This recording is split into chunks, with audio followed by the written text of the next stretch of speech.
ആദ്യം തന്നെ എല്ലാവർക്കും ഈസ്റ്റർ ആശംസകൾ പറയട്ടെ. അപ്പം നമുക്കെല്ലാവർക്കും കഥകളിലൂടെയൊക്കെ അറിയാം. ബൈബിളിലെ കഥകളൊക്കെ ഏകദേശം എല്ലാവരും നമ്മൾ സ്കൂളുകളിലും മറ്റുമൊക്കെ ആയിട്ട് നമുക്ക് അത്യാവശ്യം കഥകളൊക്കെ അറിയാവുന്നതാണ്. അപ്പം ഓരോ വിശ്വാസങ്ങളുടെ അടിസ്ഥാനത്തിലാണ് എല്ലാ മനുഷ്യരും ജീവിച്ചു പോരുന്നത്, അല്ലേ? വിശ്വാസമില്ലാത്തവർ അവരുടേതായിട്ടുള്ള വേറൊരു വിശ്വാസത്തിൽ പോകുന്നു.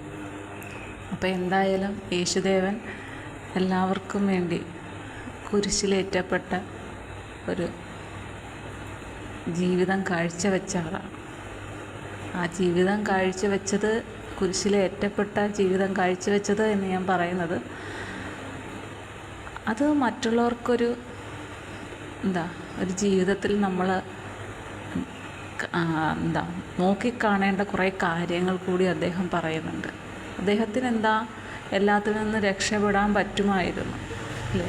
അപ്പോൾ അദ്ദേഹത്തിൻ്റെ ചിന്താധാരകളിൽ ആ വ്യത്യാസങ്ങൾ എല്ലാം തന്നെയുണ്ട്. ഇത് പലതും മനുഷ്യർ പഠിക്കേണ്ടതായിട്ടുണ്ട്. ആരാണ് അദ്ദേഹത്തെ ഒറ്റിക്കൊടുത്തത്?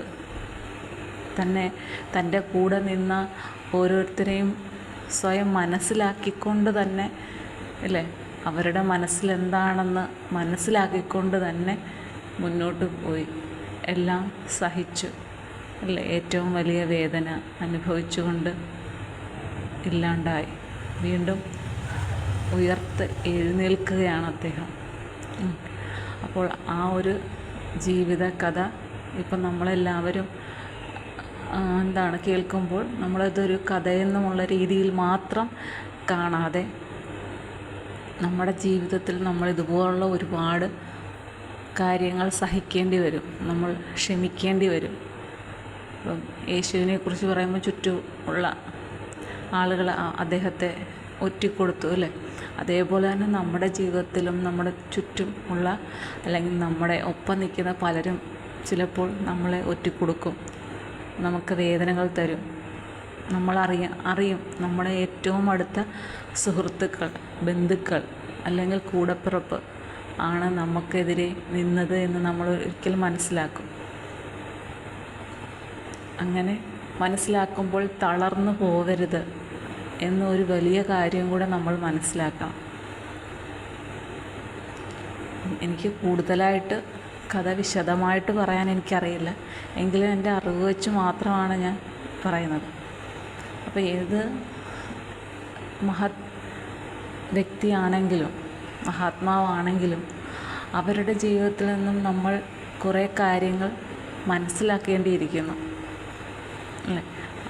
അത് നമ്മൾക്ക് വേണ്ടി കാണിച്ചു തരുന്നത് നമ്മുടെ ജീവിതത്തിൽ ഉണ്ടാകുന്ന പലതരം കഷ്ടപ്പാടുകളാണ്. അതിൽ നിന്നെല്ലാം നമ്മൾ എങ്ങനെ ഉയർത്തെഴുന്നേൽക്കണം, അല്ലേ? കുരിശിൽ പിടയുകയാണ്. കുരിശിൽ പിടഞ്ഞ് നമ്മൾ കിരീടം വെച്ച് എന്താണ് ആ ഒരു കാഴ്ച എന്നുള്ളത് നമുക്കെല്ലാവർക്കും അറിയാം. നമ്മൾ നിരവധി ചിത്രങ്ങളിലൂടെ അത് കണ്ടിട്ടുള്ളതാണ്.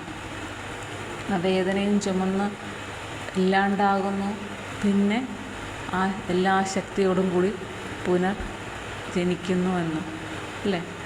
ഉയർത്തെഴുന്നേൽപ്പിൻ്റെ ദിവസമാണ് ഈസ്റ്ററായിട്ട് ആഘോഷിക്കുന്നത്.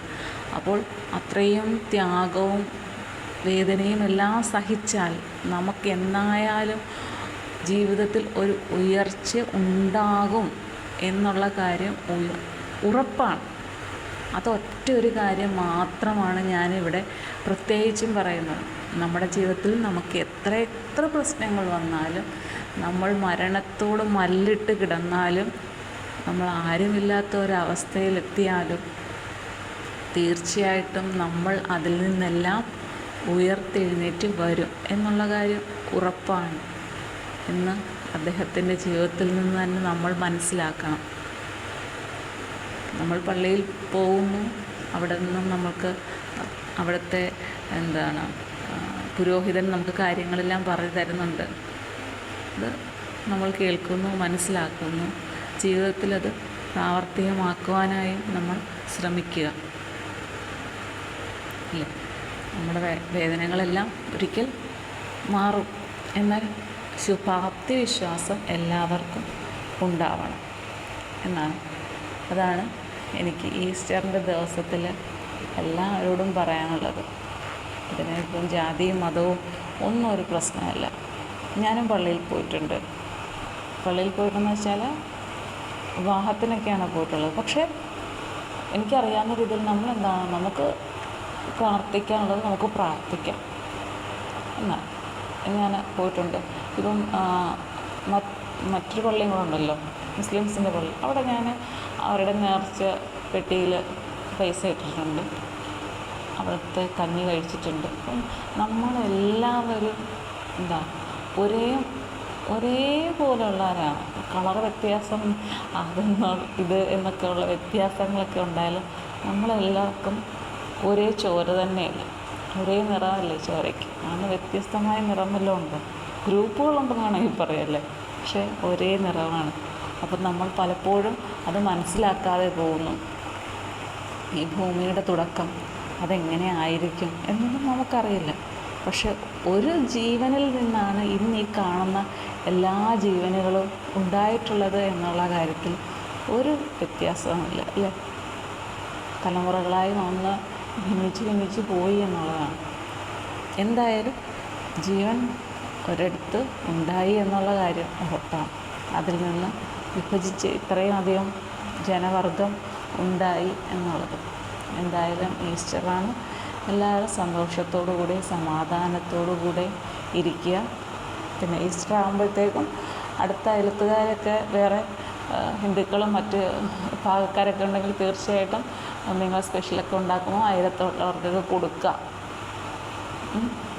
ആ ഒരു സ്നേഹം അന്നത്തിലൂടെ പകർന്നു കൊടുക്കുന്ന ആ ഒരു സ്നേഹം മറ്റൊന്നിനും പകരം വയ്ക്കാനാവില്ല എന്നുള്ളതാണ്. ചിലപ്പോൾ നമുക്കറിയില്ല മറ്റൊരു വീട്ടിലെ അവസ്ഥ എന്താണ്, പുറമേ നോക്കുന്ന ആയിരിക്കില്ല അവരുടെ ഉള്ളിലുള്ള അവസ്ഥ, ഇല്ലേ?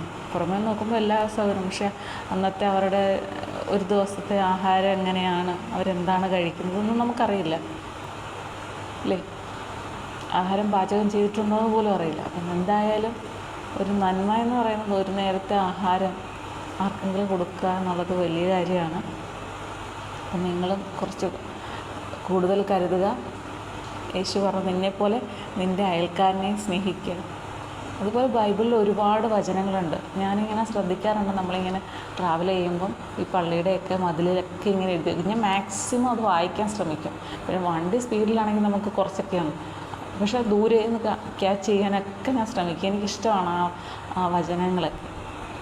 അപ്പോൾ നിന്നെപ്പോലെ നിൻ്റെ അയൽക്കാരനെ സ്നേഹിക്കുക എന്നുള്ളത് നിങ്ങളിലൂടെ നാളെ ഒരു ദിവസമെങ്കിലും നമ്മൾ ആ ഒരു സ്നേഹം അയലത്തുള്ളവർക്ക് നൽകുക ഭക്ഷണത്തിലൂടെ.